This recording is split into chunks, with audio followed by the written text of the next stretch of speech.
Անապատում բարձրացրեց օձը, այնպես էլ մարդու որդին պիտի բարձրանա, որպեսզի ով հավատում է նրան, հավիտենական կյանք ունենա։ Սիրելիներ, այսօր Սուրբ Խաչի տոնն է, մեծ, եկեղեցու 5 մեծ տոներից մեկը, եւ այսօր ավետարանական ընթերցումը պատմում է մեզ խաչելության խորհրդի մասին։ Ավետարանական ընթերցումը Հովհաննեսի բերանով մեզ հաղորդում է, որ մի երեկոյան, երբ որևէ մեկը չկար Քրիստոսի մոտ, Նիկոդեմոս անունով փարիսեցին գալիս է, ով գիտակ էր, խելացի էր,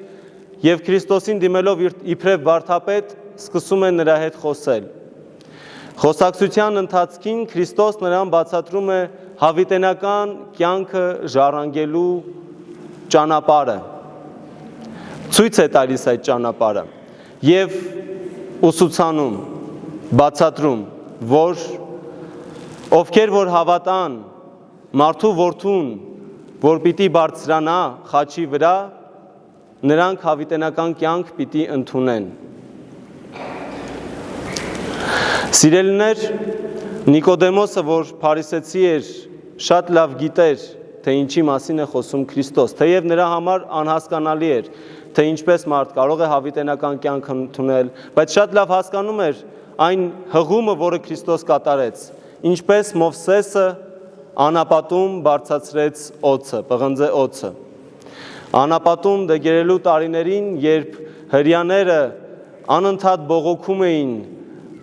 Աստծուն եւ Մովսեսին, որ ինչի մեզ հանեցիր Եգիպտոսից, մեղքի աշխարից, որտեղ որ մենք կուշտ էինք եւ սոված չէինք երբևիցե եւ ծարավ չէինք, մեզ հանեցիր այնտեղից եւ այժմ դեգերում ենք։ Ինչի համար մեզ հանեցիր մեղքի օրանից։ Եվ այդ պահին կարծես նրանց այդ տկար, նրանց այդ ապականված իմաստությունը օձը խայթում է նրանց։ Եվ նրանցից շատերը, որ մահվան եզրին են արդեն հասնում այդ խայթոցի պատճառով, դիմում են դեպի Մովսեսն ու Աստված։ Եվ Մովսեսը Աստծո հրամանով պղնձե մի օձ է կանգնացնում։ Եվ նրանք, ովքեր նայում են այդ պղնձե օձին, փրկվում են։ Օձը, որ իմաստության խորհուրդն ունի, գաղափարախոսության խորհուրդն ունի, մեզ վկայում է, որ հրեաները, որ մեղքին քաղցրությամբ էին նայում, խորտակվում էին, մահանում էին, եւ երբ նայեցին այն օձին, որը Աստված նրանց առջև կանգնացրեց, այն իմաստությանն ու գաղափարախոսությանը, փրկվեցին։ Այս հղումով Քրիստոս բացատրում է, որ նա, ով նայի մարդու որդուն, որ պիտի բարձրանա խաչի վրա, կփրկվի։ Նա, ով իր միտքը լուսավորի, իր մտքում, իր իմաստությունից վեր կանգնացնի Քրիստոսի խաչը եւ նրա խորհուրդը, պիտի փրկվի։ Բայց ինչպես պիտի մարդը փրկվի, երբ մարդը կրկին այսօրվա ավետարանական վկայությամբ սիրում է խավարը, այլ ոչ թե լույսը։ Մարդը սիրում է խավարը։ Այդ իսկ պատճառով, սիրելիներ, Քրիստոս գնաց մինչև խավարի խորքերը, մինչև գերեզման։ Գնաց ամենախավար վայրը եւ այնտեղից իսկ մարդուն դուրս հանեց։ Սիրելիներ, Քրիստոսի խաչելության, նրա խաչի խորհուրդը մահվան կործանման, մեղքի կործանման եւ մարդու փրկության խորհուրդն ունի։ Այս է այսօրվա մեր խորհուրդը, այս է Քրիստոսի խաչելության խորհուրդը։ Ինչպես կասեին մեր եկեղեցու հայրերը, Աստված մարդացավ, որպիսի մարդ աստվածանա։ Աստված դարձավ մարդ, որպիսի մարդուն միավորի եւ միացնի Աստծո հետ։ Եվ այդ միությունն ու միավորումը անկատար կլիներ, եթե Աստված չգնար անգամ խավարի խորքերը, ամենախավար վայրը եւ չհաներ մարդուն այնտեղից դեպի լույս։ Մեր լուսավորության, մեր փրկության պատմությունն է Քրիստոսի խաչելությունը։ Սիրելիներ,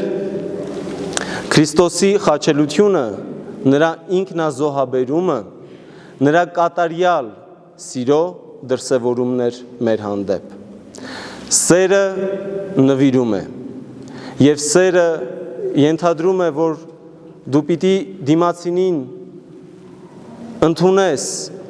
նրա բոլոր տկարություններով հանդերձ, նրա բոլոր թերություններով հանդերձ եւ նայեք մի պահ, որքան անգամ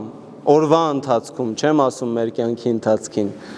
քանի անգամ ենք մենք Աստծուն դրդում, որպեսզի դադարի մեզ սիրել, բայց կարծես եւ որևէ բան չի կարողանում համոզել Աստծուն։ Նա նվիրված է մեզ, նա սիրում է մեզ, ընդհուպ այն աստիճան, որ մարդացավ եւ մահացավ մեզ համար։ Նա մարդացավ, ուսուցանեց մեզ, ցույց տվեց փրկության եւ երջանկության ճանապարհը, երբեք ոչինչ չպահանջեց, երբեք ոչինչ չուզեց իր տվածի դիմաց։ Բայց եւ սիրելիներ, սերը, եթե միակողմանի լինի, անառողջ հարաբերություն պիտի դառնա։ Եկեղեցին, որը Քրիստոսի համայնքն էր, ոչ միայն վերցրեց Քրիստոսից, այլ նաեւ տվեց։ Պողոս առաքյալը Քրիստոսի եւ իր համայնքի հարաբերությունները նմանեցնում է ամուսնու եւ կնոջ հարաբերություններին։ Այնպես ինչպես Քրիստոս սիրեց իր եկեղեցին, այնպես դուք ամուսիններ պիտի սիրեք ձեր կանանց, քանզի Քրիստոս իր կյանքը տվեց իր եկեղեցու համար։ Եվ այնպես ինչպես եկեղեցին սիրեց Քրիստոսին, այնպես դուք պիտի սիրեք ձեր ամուսիններին, քանզի եկեղեցին հետևեց Քրիստոսին։ Եկեղեցին չթողեց, որպեսզի Քրիստոսի գործը ավարտվեր, երբ Քրիստոս մահացավ։ Եկեղեցին առ այսօր նվիրված է Քրիստոսին։ Հետևաբար, սիրելիներ, սերը նվիրում է։ Սերը ինքնազոհաբերություն է։ Ինչպես Քրիստոս խաչվեց իր եկեղեցու համար, այնպես եկեղեցին հալածվեց եւ հալածվում է իր Քրիստոսի համար։ Ինչպես Քրիստոս սիրեց իր եկեղեցին, այնպես եկեղեցին սիրել է եւ այսօր էլ պարտավոր է սիրել Քրիստոսին։ Իսկ Քրիստոսին սիրելու ճանապարհը, սիրելիներ, միմյանց սիրելն է։ Մի անգամ, երբ Մայրաթորի բակում զբոսնում էի, մի տարեց մարդ մոտեցավ եւ հարցրեց. «Ինչի ես այսքան երիտասարդ այս սև շորը հագել։ Ինչի ես քեզ փակել աշխարից այսքան երիտասարդ տարիքում»։ Ակամայից իմ պատասխանը հետևյալն էր. որովհետև զգացել եմ Աստծո սերը եւ ցանկանում եմ, որպեսզի իմ միջոցով մարդիկ եւս զգան այն։ Ցանկանում եմ Աստծո սիրո տարածողը լինել։ Ինչու? Որովհետև ես զգում եմ, որ ես միայնակ չեմ։ Ես բնականաբար ունենում եմ իմ տագնապները, բայց իմ ներսում կա խաղաղություն, իմ ներսում կա երջանկություն։ Ինչի? Որովհետև լսում եմ Աստծո ձայնը, ինչպես Սուրբ Գիրքն ընթերցելով, այլ եղանակ պետք չէ փնտրել։ Աստված խոսել է եւ իր խոսքը գրվել է։ Աստծո խոսքը արկա է մեր բոլորի կյանքում Սուրբ Գրքի միջոցով։ Լսում եմ այդ խոսքը, զգում եմ նրա ներկայությունը իմ կյանքում։ Ինչի? Որովհետև փորձում եմ կատարել այդ խոսքը, ապրել ըստ Աստվածային պատվիրանի։ Եվ այդ իսկ պատճառով ներսս խաղաղ է եւ հանգիստ։ Սիրելիներ, եթե ցանկանում ենք խաղաղություն եւ երջանկություն ունենալ մեր ներսում, ապա պիտի սիրենք միմյանց։ Այլ պատգամ չկա։ Սիրեք միմյանց։